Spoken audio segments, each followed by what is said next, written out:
Raw, real, absolute wisdom. I hear people who have amazing emotional wisdom say that the universe is within us and not out there. They say it is about being in the now, nothing else. Nothing is under our control, nothing whatsoever. All we can do is be truly 100% in the moment. My name is Rohit Basi, the host of Raw, Real, Absolute Wisdom. The focus of the show is to assist you, to inspire you, to pass through your failures, focus on your success, and live a wonderful life that you desire, you dream of. Welcome to the show. Jack Welch, Stephen Covey, Nick Vijucic all have someone in common.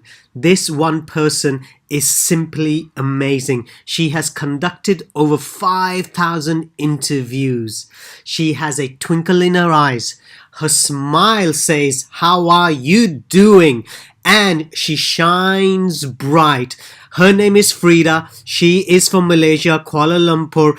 And when you read her book, In Your Skin, you get to know things about her which you would never imagine would have happened to her. Welcome, Freda. Thank you for being in this podcast series, Raw, Real, Absolute Wisdom. Now, I've literally known you just on LinkedIn. I'm based in Dubai. You're based here in Malaysia, in KL. You're the first international person as far as from being away from home I'm actually doing this podcast with. So I truly appreciate that. Thank you. Thank you for reaching out. My pleasure. It's been 3 days since we've met. Yes, three days, but we've seen each other on LinkedIn. The virtual world is amazing.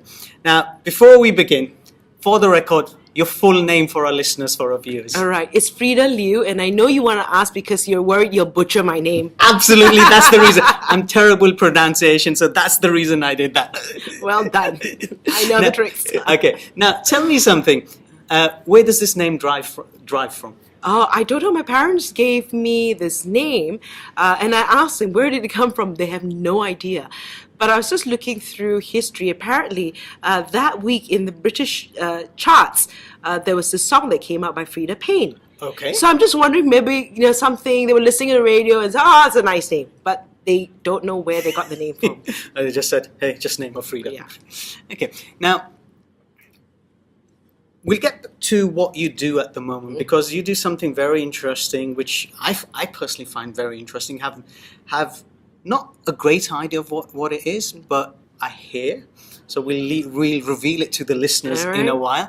But before we go to that, what were you doing before? Because I believe you work for IBM, and now it's completely completely different. So what's happened since you were working from IBM or even before that and to where you are now? So it looks different on the outside because I have this thing called working in a radio station. However, I feel that it all connects. So I used to work in a PR consultancy, and then subsequently I worked for IBM PR. So agency on the client side, but the part-time work was always in TV and radio, and I was a presenter, a news presenter. So when this came about, I just felt it was an extension, of myself as in communication. And I can say that I've been on the journalist side, on the PR side, and PR consultancy and all that. So that was the journey, having been there. And about 10 years ago, a radio station, the BFM, started, and I was very intrigued about joining a radio station like that because most of the stations here in Malaysia still to this day very much music centric, and I like the idea that it was something that was interactive and that I could get something out from somebody, and it was business, so it wasn't such a far cry from my previous life in corporate, right? And I still want to be able to think while working, and if I decide that all doesn't work out, right, going back into corporate isn't so stark because of that business sense. But I personally enjoy it as well. Okay. Now, so you're in PR. It's now kind of an extension. You've been doing for over a decade now, I believe. With the radio station, yes. Yeah. You do MC work as well. Now, how is being in PR with a corporate different to being what you're doing now as a broadcaster?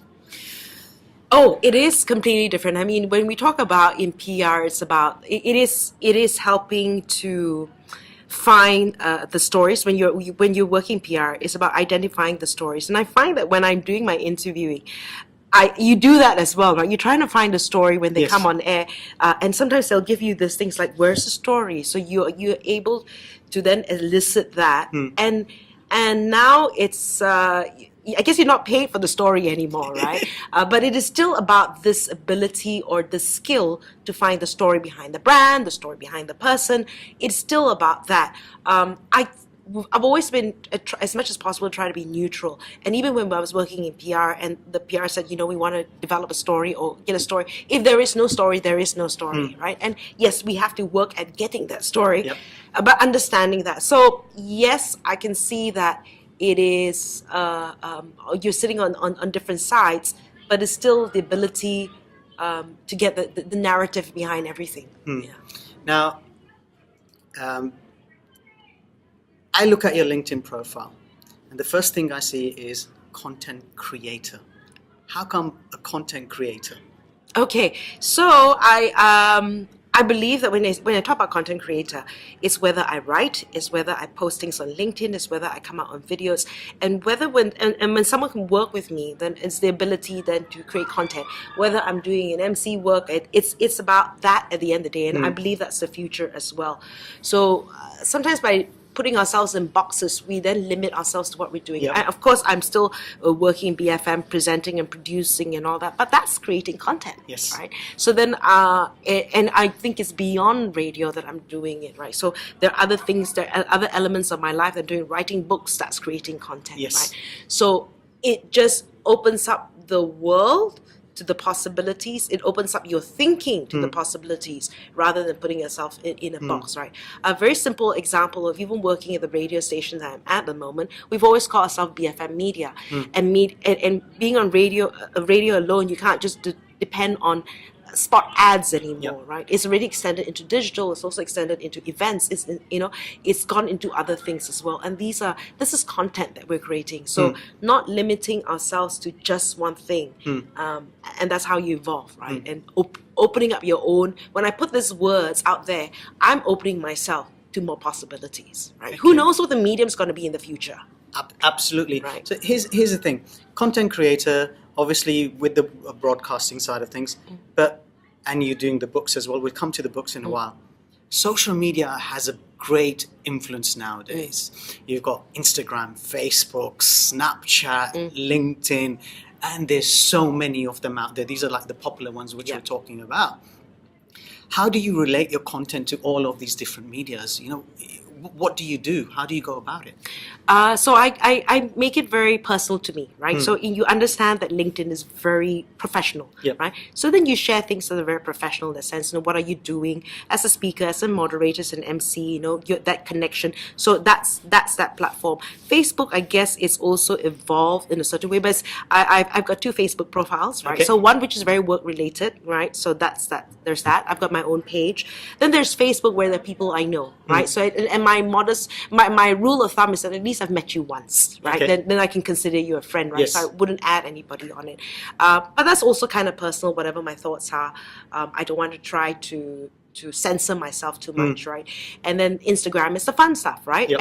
And it's more who I am, right? I mean, you can be professional in all these areas, and I think yes, maybe when the time is right, I will make it a little bit more businessy if it feels right. But at the same time, if I don't feel the will or the energy to do that right now, then I better not. So I need my little fun space, Yep. right? I think we do, and then and you want people to just see that you're a complete person, right? We have many facets to ourselves. You just can't position yourself as the queen of everything all the time, and just it's such a difficult life to live, right? If you're just sort of seen as the mother of all wisdom. I'm not, right? I'm not. So I just want to be, so that when you see me outside, yeah, I saw you holidaying in wherever, so that's just, Okay. you just want to live that. But then of course, then the right platform for that for the professional space is LinkedIn for me then. Now, so your focus tends to be on LinkedIn, and Because you haven't seen me on Instagram. No, I haven't seen you on Instagram yet. Now, which I will see you after this.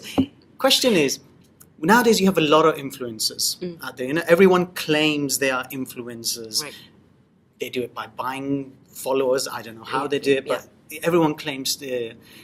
You being a woman, what is the impact your work has on the young women out there, and also the one at your age and even elderly? What do you think is the impact they have? Okay, so I always feel that it's important to be authentic, right? I mean, when I look at Kim Kardashian, right, she's authentic to who she is, right? Yes. And she, whether it's to sell the lipstick or whatever, that's your space, right? And when we're so young and we're influenced by these things, and then you try to role model them, you know, so they have that role to play. Yep. And so for me, when I talk about being an influencer, or if I feel that I'm an influencer, that's my space is his internet business space, right? And whether then am I then an inspiration for women who are in their 40s and above, right? Then that's the space that I want to participate in. But be who you are, right? And there's this whole idea of being a micro influencer as well, Okay. right? Where you're just in a particular space. But I don't do these things with that in mind, right? Okay. And of course, I know the impact when you talk about young girls and all that, Yes. and it's scary, right? I don't know what the parents are teaching them, or what the parents are, what values they're instilling with their kids. And you really can't control that. And I look at my son, who's 17, right? So one of the things that I teach him, right? This is all happening in his lifetime, Yes. in his world. He's connected. He's attached to his phone, right? Yes. So I can only talk to him about these things, and and have conversations with him when I said, put phone down, talk. Yeah. So you can only do that much, and you hope that people will sort of wisen up to what is right, what's wrong. But this is what it's like right now. It's more prevalent Yep. right now because of online media. But just trust that you've taught the right values to your kids, and that they'll follow the right path. So interesting you speak about your son. I believe he was at the dinner 2 days Yes, ago with us. yes. Now, Reluctantly. so he was reluctant to come to that. So when he was there, I mean, did you ask him afterwards? How did he feel? What went through his mind? Because he said, Mom, why did you say it's just a couple of friends? There were 2 tables there. I said, yeah, you would have come anyway because it was Mother's Day. But we have a very honest kind of conversation. Like we sort of like we'll make jokes at each other. We'll take jokes at each other. But he's okay. And he's rather reserved. But when you talk to him one-on-one, he loves to make fun of his mother. He loves these opportunities to make fun of his mother. Okay. And he keeps you humble. Okay. Kids keep you humble. Yeah, absolutely true. It's amazing. I've got a nephew and I've got 2 nieces, and it's amazing what they come out with. They've just come into their teenage life. Now, looking at what you're doing, that's one thing. Even before you started the corporate world, when you were young, okay, Going back way back. Okay, tell us something about your young life. The memories from there. I grew up I was born in Brunei. Okay. Okay, so oil family. I mean, I don't know in the oil. So dad used to work for Shell. It was a very small town. We're not talking about the capital city. We're talking about a really small town called Syria. So it was a very simple life, and I'm so glad for that upbringing that I had, where you could just come back, do your homework, and then you run out and you go behind the house. It's 5 minutes from the beach, and then you just run out and go for a swim. Wow. Right? And you think back right now, I must have been 8 or 9, and I would go to the sea and go for a swim. It's like, I will never do that with my child right now. But that freedom, right, to just be and to climb trees and to do all these things. So I'm so grateful for the simplicity that I had. And not having grown, I guess, that's my point of comparison. And then after that, my dad retired. Then I went to, still in Sarawak, in Borneo, a bigger town. Okay.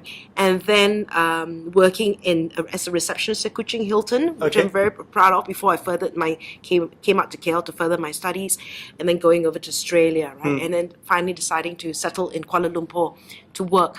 But it's, I've seen, how it is in a small town. Yes. And the evolution and the growth of what it's like. But I do appreciate that upbringing that I had. It was a very, very simple, good life. Yeah. Now, when you were young, what was your aspirations? When you will grow up, you will do X, Y, Z. What was your thinking? The stupid aspiration, I want to be a doctor. Your mother would have been proud. And I was like, oh, too much, too long to study. So I was like, and when you go older as well, you realize, okay, actually my love is in communication. My love is in that area. And then I didn't know that getting into broadcast was purely accidental. I had no ambitions to be in that area. I worked in the hotel for 1 year thinking that, okay, would I enjoy working in a hotel? If I do, I would take up hotel management. And I didn't want to do hotel management because I thought, oh, do I then just limit myself to a hotel? Back then, right? And I was like, okay, let me just do a marketing degree so that whatever industry I go into, marketing is sort of it's flexible enough where you can go into various industries, and that's what I did, a business degree in marketing. So then that sort of changed. Then when I was at university, there were two subjects that I scored really well in, and it was PR and advertising. And then after it was a game of like when I came out, okay, what do I do, PR or advertising? And the reason I chose PR at the time was because it was a fairly new industry in Malaysia, and it was involved writing. I knew that much, right? In advertising, you're either a copywriter or you're client servicing. And it's like, why can't they all do the same thing, right? Because when you're in PR, you do client servicing, you come up with the programs, you do the writing, you do the execution. So I liked the fact that I was doing everything, and that was the reason I chose PR. So and then how things just happened, and I accidentally got into broadcasting. So that's another interesting story. You've had quite a lot of successes, and before we go a bit more into that, you also write books. How come you started writing books? What made you write books? It was a friend who said at dinner, write a book. I said, but what are we going to talk about? Talk about this, establish yourself. And I was like, okay. And I was like, what was, so the first book was this, when I interview a lot of businesses, right? A lot of SMEs in Malaysia. And a lot of SMEs in Malaysia are very shy or don't know the power of PR, having been in PR, right? You hear them one time and then either they have succeeded further or they have failed or whatever. If they've succeeded further, they didn't know how to extend the story.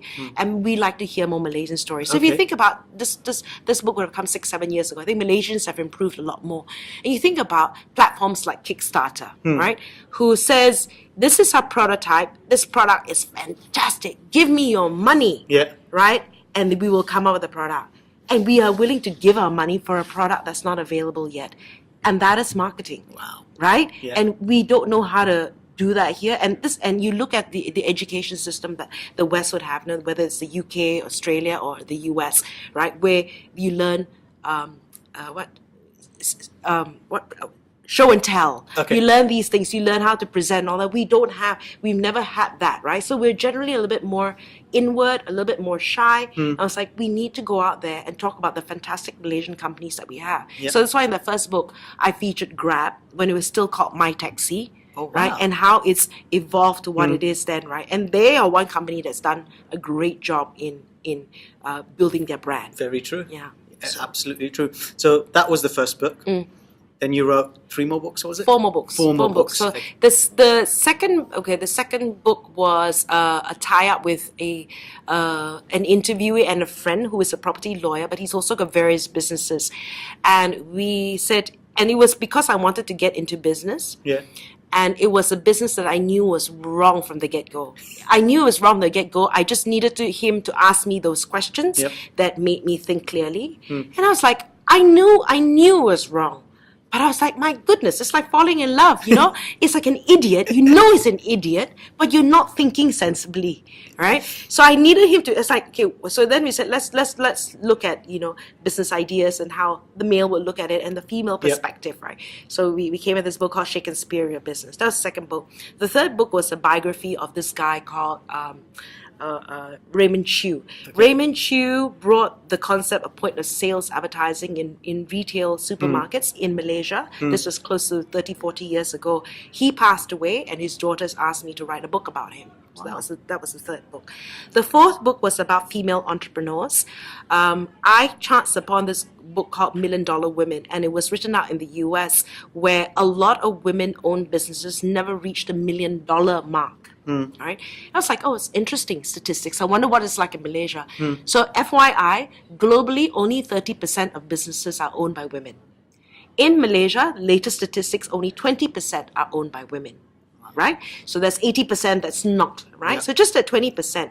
Then working and finding out from the National Association of Women Entrepreneurs Malaysia, just based on their members, only 10% of the members have revenues of 500,000 and above.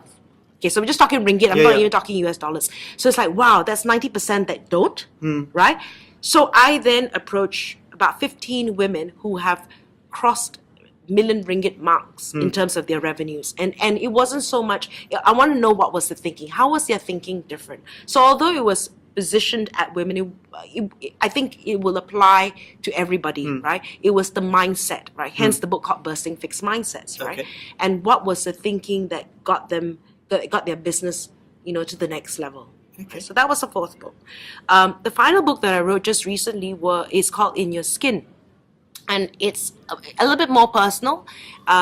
It's about sharing a little bit about my life, about how also there is a lot of, what do you call it, especially women, right? Not being comfortable about who they are, measuring our success on other people's success, and and coming to terms with what is your definition of success. And I found that for me, the getting to that point where I'm comfortable in my skin was finding successes in different areas, whether it's family, whether it's relationships, whether it's fitness.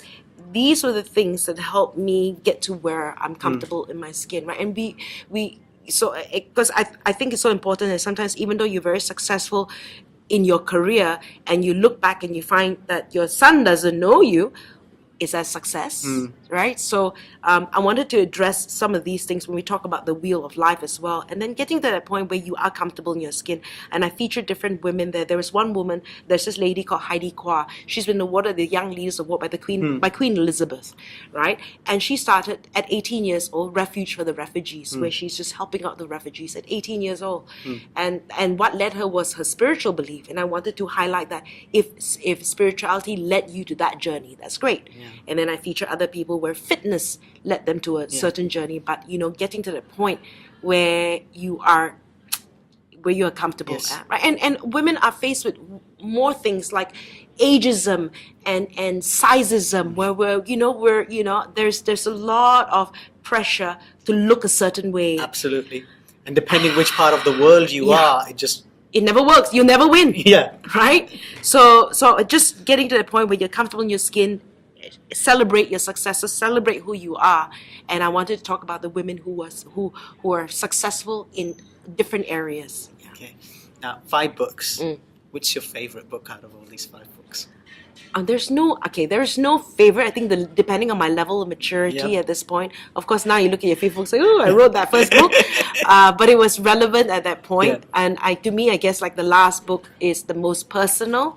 I share a little bit more about my story, about what I feel were failures, what I felt was like how I got out of it, and how it helped me. So I think that one's a bit more personal. I think when you start revealing a little bit more about yourself, and so. Which sold better? I don't know. And it wasn't about that. I don't think you make money from books, right? But you do establish your brand. You do have something to share, and people have said, it's helped me. And I think that at the end of the day is why you do what you do. Here's a very crucial question. Crucial question is: so we're talking about all the success and all what you've done. What about when failure hits you? Oh, when failure hits you. I've been down that road. And again, what is failure, right? What is failure? Is it money? Is it what? For me, the biggest thing was the end of my marriage. That was the most painful thing. And it was just, when that happened, it was a question. I questioned myself, not just in the marriage. Then it's like, am I a horrible employee? Am I a horrible mother? Am I ugly? That one thing would make me question everything else. And I remember that point where spirituality came in, my faith came in, and I just remember praying to God and saying, I don't know how, God, but just make me a better person from this situation, not bitter. Okay. That was, and I didn't know how, right? And I really didn't know how, but I just said, I don't know how. Just don't make me a bitter person from this experience. Okay. And that's why I wrote that book, right? Because, okay, I can't solve this problem at the moment, but what can I control? I can have a better relationship with God. I can get fitter. I can have more meaningful friendships Yes. with friends. These are the things that I can have control, right? And I can't control the other person. But then when all these things, when I paid attention to all the other things, other things improved. And that was my formula. It didn't happen overnight, Yep. right? But that was how I got out of it. Okay. And again, you question who you are, right? I mean, right now I work for a radio station. Yeah, people know you, blah, blah, blah. And then what happens when it's all over? Do you know who you are? Yeah. Do you, writing the books, that helps and all Yep. that. But is it a mask, right? I mean, you're smart enough to be strategic and all that, but when all is stripped away, who is Freda Liu? And I ask myself this question, right? And that's why all these things are important. The friendships that you have invested in, the family I mean, simple. Stephen Covey, deathbed, right? I've written my eulogy, right? I've written because I wrote it down. It's like, what would people say? And I wrote down my eulogy and said, and I'm very clear about what it's going to be. And then live your life backwards. Right now, it's the next holiday. Now, talking about failure itself. So you did these couple of things, and you're talking about failure, how you think you're a failure at one thing, and then you start thinking, well, all of these different things that you're failure. Is failure a bad thing in your books? Oh, no. I mean, looking back, right, you tend to coast, and if you don't have that, right? I remember just like, life is just sort of coasting along, but you're not taking any risk. You're not taking anything because you think, okay, I don't want to rock the boat. And then you live life of quiet desperation. I'm serious. Until that happened, it jolts you. And I don't wish this on anybody, but it seems to be that the carrot strategy doesn't work. People need to get motivated only if they've been hit by the stick, right? And so and then when you've been down, you appreciate the fact that you get back up on the mountain, right? And so it's not a bad thing. This is life, right? There's got to be, you don't want it to be just like, I'll share a story about my dad, where do you want to die with the music in you, right? So my dad is a fantastic father. He was a brilliant musician. He could pick up the trumpet, the guitar by sound and everything. And of course, reality is he got a job, he had 4 kids, so and he great father and all that. He took care of all of us, and he died 2 months short of his 60th birthday, right? Upon finding out, okay, the youngest child, that's me, have graduated. Like, I think like he knew like all my responsibilities are done, and he just sort of gave up. And he, to me, died with the music in him. There were so many things that I wish I could have done with him and all that, but he did what was responsibly right. And if he didn't have those responsibilities, would he really have done those things, or would he be in a band, right? I don't know, right? Yeah. So you don't want people to die. I don't want to die with the music still in me. Okay. Right. Your dad's incidents obviously taught you quite a lot. Your marriage incident taught you quite a lot. One of the things which I've seen about people about failure is they want to run away from failure. They think it's a really bad thing, that we should always show the success. They're not willing to be vulnerable. Right. What are your thoughts on that? Okay. No, be very, okay. So this is a book that I read by Martin Seligman called Flourish. I don't know if you read it. I've not read it. Okay, so it's a great book. I highly recommend it. And he talks about how you don't, there's one part, because he's a psychologist, he says that when you are going through something, he says, deal with it. And he says, deal with it, not flippantly. Right? He says you have, and there's a couple of exercises you can do, questions you can ask yourself, and says that when people have depression, what happens is that when they take these medication, there are 2 types of medication. There's curative and there's cosmetic. Okay. So curative is you take a malaria tablet and you are cured, Yes. right? depression medication is cosmetic, which only solves 65% of the problem, and 35% is still not addressed, right? So you have to deal with it. We don't like to deal with it. We don't like dealing with the pain, but you've got to deal with it. And then he's not saying that medication isn't important, but if you're only solving 65%, there's 35% that's still not solved. So, and when you go through that pain or whatever and address it, I always ask myself, like, I know when I'm not at peace about certain things, right? Why? And get to the root cause of the root reason why I'm not happy about something, right? And it could be the big things or the small things, right? Because you also have to teach your children. Like, I have a son, and I think men are in a more difficult situation where they're supposed to keep it all in, right? And I think it's really, so I'm giving my son the space to be himself, right? And I've had these conversations. If you're upset about something, cry. Let it out. Do you have friends you can talk to? You can always talk to your mom, right? And that I don't judge him on these things, right? Right now he's 16, 17, so mom isn't cool. Mom, so okay, whatever. But he knows that he can be open enough to speak with me, and from a very young age, I remember when my mom-in-law was with me, and I know she means well. I said, "Boys don't cry." I said, "Mom, don't say that. Don't say that." Of course, you can cry. I said, "Don't be a cry baby, because you didn't get your sweet." But if something upsets you and something saddens you, cry. If you're feeling angry, if you need to go to a room, scream, whatever, when you're calmer, we can talk about it. But don't keep it all in. Don't bottle it in. It is not healthy, right? It's why is it that we only glorify? These are emotions, right? Yes. Happiness is equal to anger, is equal to sadness, is equal to that. And these are all these emotions that we have to experience it. We have to understand the situation, right, on how we can explain. So, that moment where I'm angry and then I want to slap someone, there is that gap, right?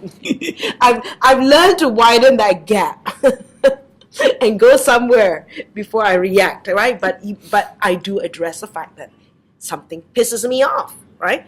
It's okay. Or something makes you sad. It's okay, right? But you just sort of like that moment. So what do you do in that moment to get that gap? There's so many things, right? I mean, it's like, okay, I usually walk away from the situation, right? I usually walk away, go to a room or whatever, festa, and just whatever, journal, what have you, right? Just do have a gin and tonic, whatever, you know what I mean? Yeah. So just do what you need to, and then after that, but don't think it's not there, right? And come back and address it. Come back and how do I then deal this positively? Because understand that everything you do has repercussions and consequences, right? So you don't want to also. It's okay if you're angry by yourself, but if your anger then spills over into other people's. Like I've had moments, right, when I've been angry at my son and I'm not proud of my behavior, right? Now I'll tell him I'm sorry, right? And you have to be able to tell him sorry so that he also knows that mom isn't perfect and that you can also say sorry when you're not perfect and it's okay, right? And I think that's important, right? For mom isn't always right. Yeah. Mom isn't always right. Mom's also learning. You didn't come with a handbook. I've had this conversation with him where I said, I love you, Jude. I love you. Parenting sucks. I love you. Don't take it personally, but parenting is so tough. Why can't you just listen to me? That's a very good way to look at it. That's a very, very, you're being human. Yeah. That's what you're doing. Now, a time in your life, in your career, let's look at your career, where you just thought, I'm just a big failure. Oh. I can't do this anymore. Okay. Ever happened? I actually, no. So I'm very, so how do I say this? I'm very clear about what I want and don't want, right? Okay. And so if you talk about career, maybe not in the corporate setting, right? Just talking about career. Yeah. No, I've never been, it's never consumed me. My career has never consumed. I love it. It's, and you can create things. I think that's what we're meant to do. We're able to create things and products and all that. So I've never wanted to be the CEO of anything. I want to be the CEO of me, right? So that was very clear. If it meant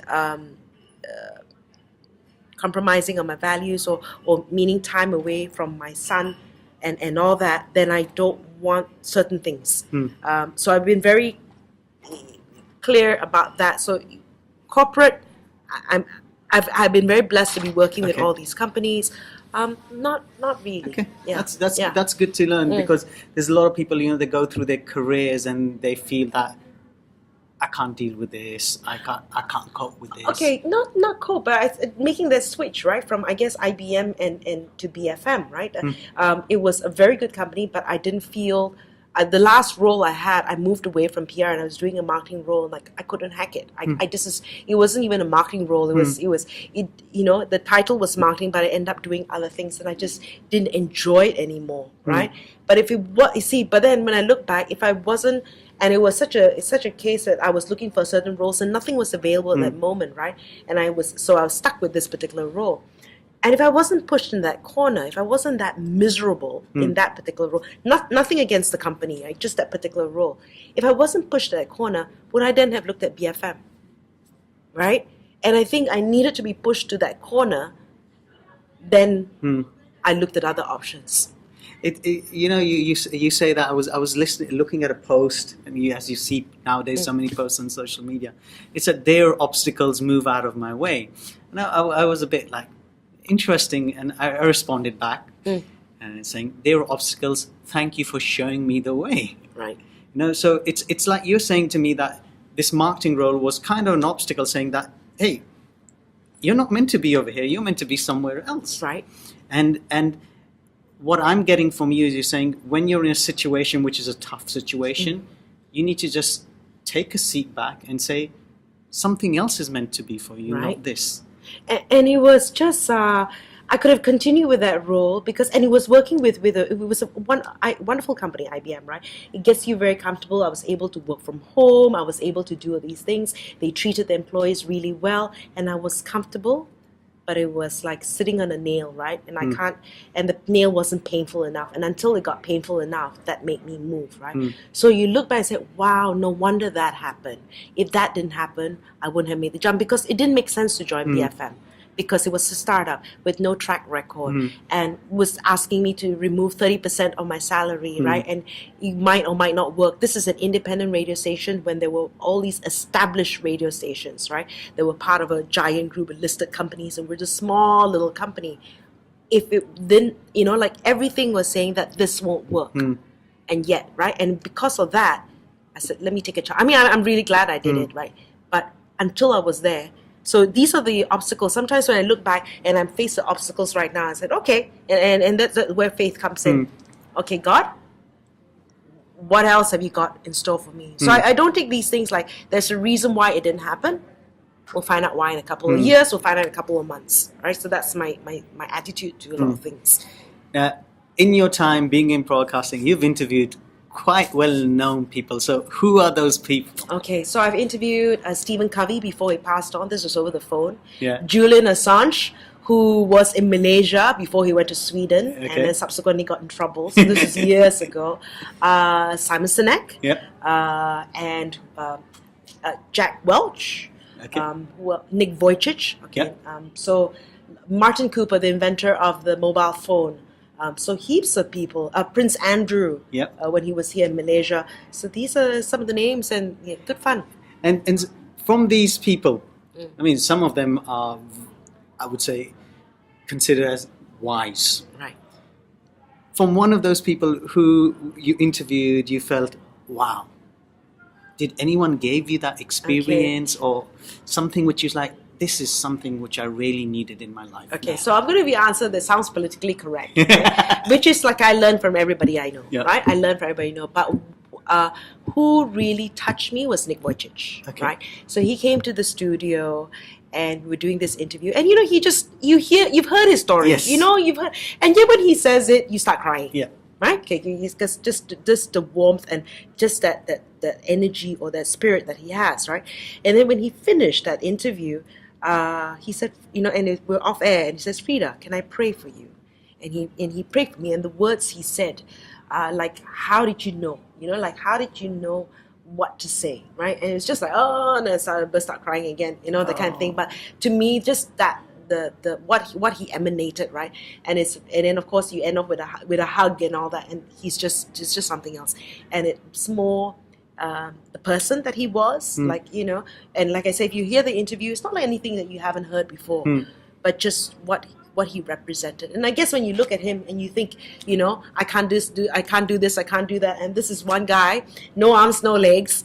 Yeah. Right? Okay, that's a wake-up call to anything, right? Absolutely. So as we come closing of this interview, what are you grateful for in life? Oh my goodness, I started this journey of 100 days of gratitude. I am grateful to be alive. I am grateful for, I tell you, health. Right? That is such a simple thing. With all the money in the world, if you don't have your health. That's one thing. I'm grateful for my son, who keeps me humble, who makes me laugh. I'm grateful for the work that I have, the opportunity that's been given to me.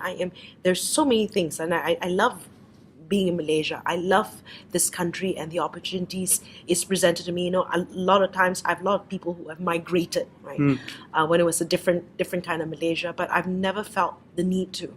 I've always felt that this was home, and you know, I'm not saying no to other possibilities, but just this country that has given me a lot. Yeah. And if you were to say one thing to your son, what would that be? That words of wisdom. Wake up! Time to go to school. Time to go to school. No, he is. No, I my words of wisdom. I tell him. I said, you know, for him, whatever you decide in life, completely. He doesn't have to be a doctor, lawyer, or engineer. I think he's into design. He's very good at design. I always tell him, like, you will not in life, just be a man after God's heart. And when I say be a man after God's heart, I said we're always going to have failures. We're always going to make mistakes. We're always going to do these things. But a man after, and not to be God-fearing. Don't do anything out of fear, because you revere God and you love God. You do things that you feel will respect Him and you know, honor Him, and that will always come back. I said, Mom's not perfect, right? But that my heart always comes back to God, and that I will get back on the straight and narrow. Right? We all need alignment, but just to always remember how blessed you are. You know, I mean, that he's never had to miss a meal. He's never had these things. So just and that I feel will humble him to always remember the many things that he's got. Final question. You said something very interesting, talking about the heart. Why is the heart so important? Oh, the heart. You know, people talk about logic, and nuisance, and I hear a lot of people say heart, but nothing about the heart happens. They go into logic again. Right. That, do you know? Okay, I'm just trying to remember a study, but it actually connects. The heart actually connects to the brain. And that you feel, you know, if you had your heart broken, it physically hurts. Yes, it does. It physically hurts. It is so important, especially when you talk about what's happening with technology, with AI and automation and all these sort of things, right? And how people don't connect because of the phone. Yeah. All the more right now, the heart is so important. And that we are, at the end of the day, human beings, and that's going to make us stand apart. Because if you lose the human side, it's going to be a very scary world that we're going to be in. And you look at how people are going to lead and people are going to do that.